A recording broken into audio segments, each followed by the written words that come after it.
Okay, hi guys, my name is Shelby, and welcome to Voice for the Vanished. Well, how can I forget you, girl? When there is always something there to remind me.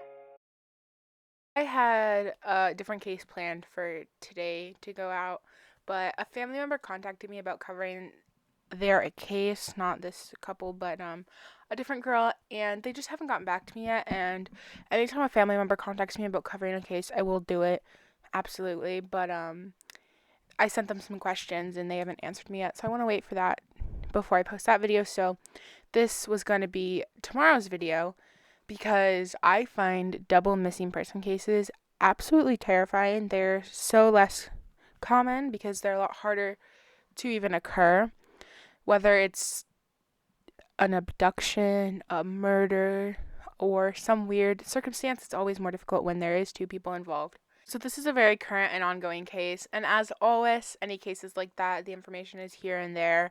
But this is James and Michelle Butler. James is 48 years old and Michelle is 45 years old.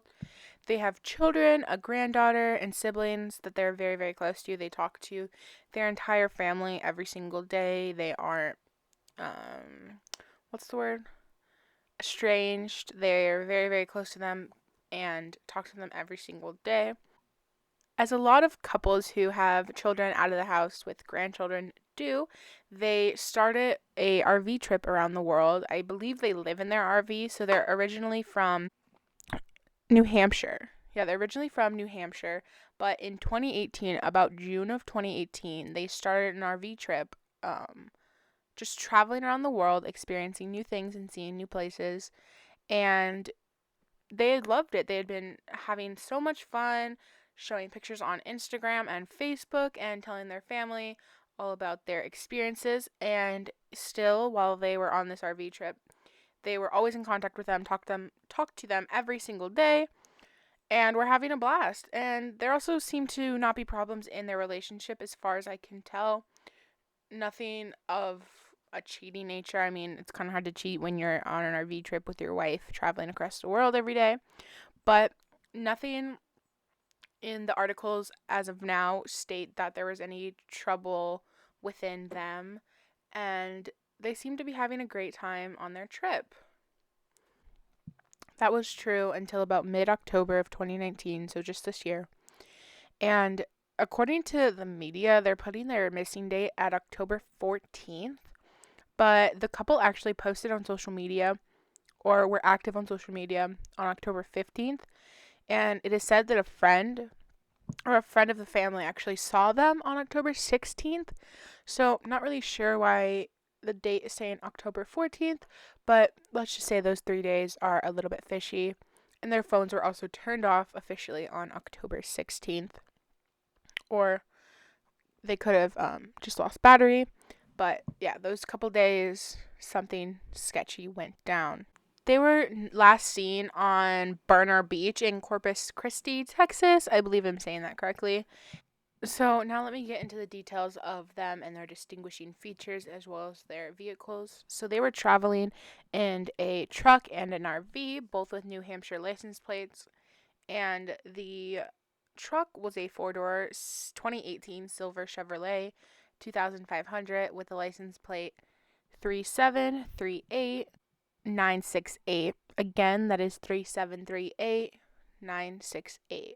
And the RV was a Cedar Creek RV with the license plate T533534. Again, that is T as in tap 533534. Again, James is 48 years old. His hair is brown and his eyes are brown, and he is about 5'2" and 170 pounds. So goes by the name Jim and Todge or Toj.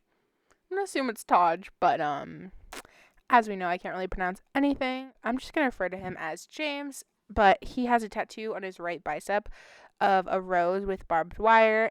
And Michelle, again, is 45 years old with blonde hair and brown eyes, about 5'4" and 180 pounds. She also needs daily medication. Not sure what it is for or how dangerous it is for her to be off of it. I can't really find that information, but it does say on the missing persons flyer that she is in need of the medication, so I'm assuming it is very, very important. This hurts my heart. They were also traveling with cats, 3 of their cats in their RV, and if anyone says that the cats aren't important, I will cry, because the cats are important. Cats are family members to people who own cats and dogs. I love cats. I have 5 cats. But I'll put pictures up of them now because they could also be in danger.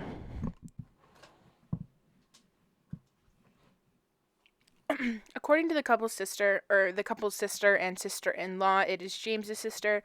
They were heading towards Fort Lauderdale in Florida for a part-time job just in time for the holiday season. It was a part of a company called Work to Camp. It was a program where they could work jobs around the area and camp. They were going to sell Christmas trees in Florida for a month starting on November 20th. And they were supposed to be at the Burners Beach in Corpus Christi for only about 2 weeks. Now, this is where some of the strange details of this story occur. Someone named Joanne Trevino Garza shared a strange story on Facebook on October 22nd.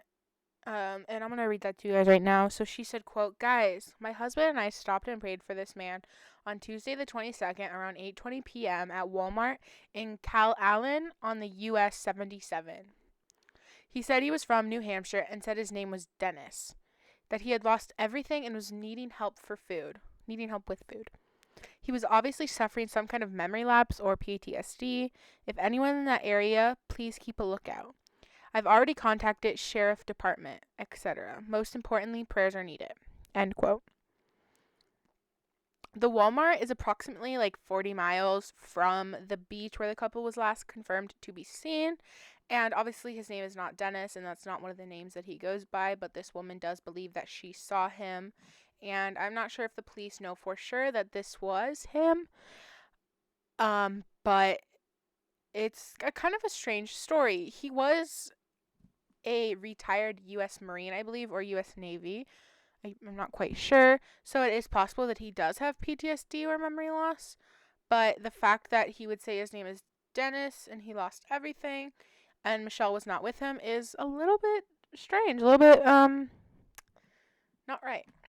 She also commented on that post later saying, quote, "I knew nothing of these missing people until today. I just offered a prayer and meal money as God led me to do. Under what bias should police be called? I had no reason to report him that day. I had no idea of the missing case until today, though through Facebook. There are hundreds of homeless people disoriented that lose everything." End quote. This woman has been speaking with the family. So there is good reason to believe that this was him, but also please do not give this woman bleep or crap for not reporting him to police. But this is also the reason why when people go missing, we need to get their faces and their stories out right away. If she would have seen his face, she would have been able to, talk to him longer, get the police there, and figure the situation out a little faster. But it is not her fault for not knowing. She did help him, and hopefully that means that he is okay as of right now. But as far as Michelle goes, there's some more sketchy details. So let's get into some more of those.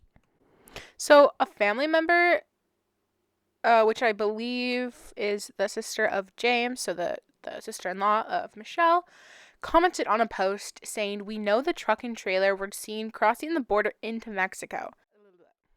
According to some Kelberg County has footage of this, and the person driving was not the brother, so James. The passports do not have any hits on them, and the GPS signals are not on. This is all we know as of right now. And the investigation is still going on, is the end of her comment. But that kind of adds a whole new idea to this case. If some random person who is not James or Michelle is driving the RV across the border, where the hell is James and Michelle? And why does someone have their RV and truck going across to Mexico? They have nowhere else to stay. And where are the cats? This has not been publicly confirmed by police at all, but the sister does continue to say that County does have this footage, and they're doing everything to locate their loved ones while looking at phone records and bank accounts, campgrounds, hospitals, and beaches. And it's gotten to Texas news stations. And I'm making this video so I can reach, hopefully, people across the world and across areas that they might be in, or their cars might be in, or anything.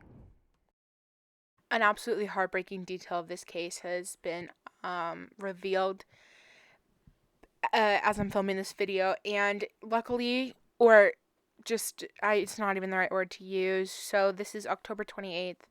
Early in the morning, there was some suspicious activity in the sand dunes, or some suspicious sand areas in Padre Bali Park on Padre Island, and sheriffs found a possible body in a shallow grave. In some articles they say that it is possibly a woman's body, but officially the police have not said whether it is a man or woman, or that it is possibly Michelle or James. It's not connected to them at all officially yet, but it is in the area they were last seen. Their truck and RV were not in the area. Like I said, the sister does believe that this county has seen it being driven over the border of Mexico, but I just want to put that detail in there as it is in the area. And as of right now, articles are grouping this possible body to them, but again, it is not officially identified as either of them. So they are still missing people. That is about all the details I have for you guys today.